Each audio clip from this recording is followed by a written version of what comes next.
These programmes ought to be renamed Gullible's Travels. I keep meeting fishermen who shoot me a line. They tell me their river or their stretch of coast is heaving with fish, and I'd set my heart on a plump bass. But as the tide ebbed and the sun set, I returned home with just a bucket of seaweed, known here as lava bread.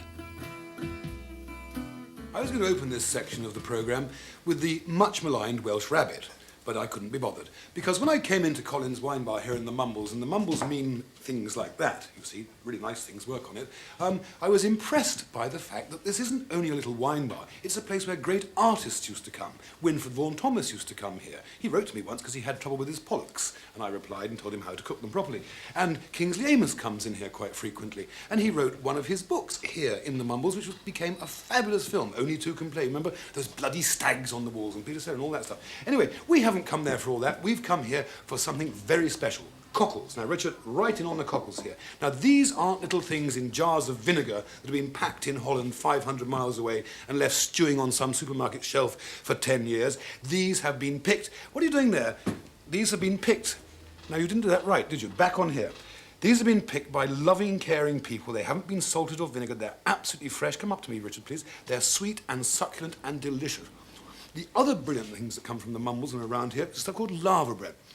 Lava bread, look at this, Richard. You've seen how we do this already. This has been cooked for about 6 hours, and it's kind of like slimy spinach. It's very, very nice and very, very good for you. Colin here makes a fabulous little dish, a gratin of cockles and lava bread. It's very easy to do. So, Richard, pay attention. Spin around the ingredients. Some simply poached cockles, some fresh breadcrumbs with a bit of wine gron, Welsh cheese grated into it, some lava bread, and a bit of garlic butter, which I've got down here. OK, can you look at me a bit, please? I am talking to my customer. We're having a lot of trouble with Richard today. Always gets excited. Anyway, here we go. We put a bit of lava bread into one of these little gratin dishes, which is very simple like that. We put lots of lovely, lovely fresh cockles on, like that. We sprinkle our breadcrumbs and cheese over the top, like that. A little bit of garlic butter, and up to me again, please, Richard. We pop that under the grill. Now, you all know what a grill is, so you don't need to even look at that. That goes into the grill for 3 or 4 minutes. It's golden brown, crunchy and delicious. In the meantime, have a look at this. It's really interesting. And do pay attention, because I'll be asking questions afterwards, OK? Now to the gentle art of cockling. Well, it should be the gentle art. All you need is a humble rake, a plastic bucket for the filling of, a vast expanse of unpolluted shoreline, and a sixth sense of knowing where the little monkeys are hiding. But I didn't know that you also needed a licence, and I think it's a bit mean, not to say excessive, of the White Fish Authority to call up the cocklebusters in their specially developed twin-oystered UB40s to drive these worthy citizens from the beaches.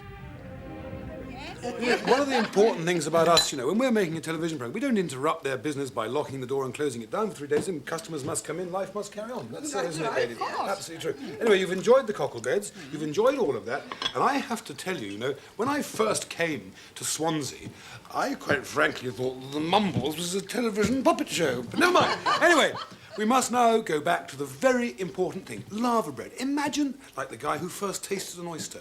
Who was the first man to eat a piece of lava bread, and why did he do it? Anyway, enough of that. You'll find the answer on page 94, as usual. We've stewed the lava bread for about 6 hours. It's been rinsed in water, and as you remember, I put it into a little gratin dish with the cockles on top, the breadcrumbs, the wine-grown cheese on top, garlic butter, and now, about 5 minutes later, and 4 or 5 bottles later, it is, in fact, ready. Right, and the only proof of all of our... Ow! Look, my fingers again. Close up on that, Richard. I really want them to see it sizzling. Look, it's beautiful, it's delicious, it's golden, it's crunchy, and I'm going to have some. Now you can look at me, because they really love me eating, these people. Great, isn't it, ladies? Yes. Absolutely supreme. Oh, boy. Anyway, that's really good. These are my new friends. Television's a great way to pull birds. On to the next sequence for you. I'm going to enjoy myself. Anyway, what are we going to do tonight?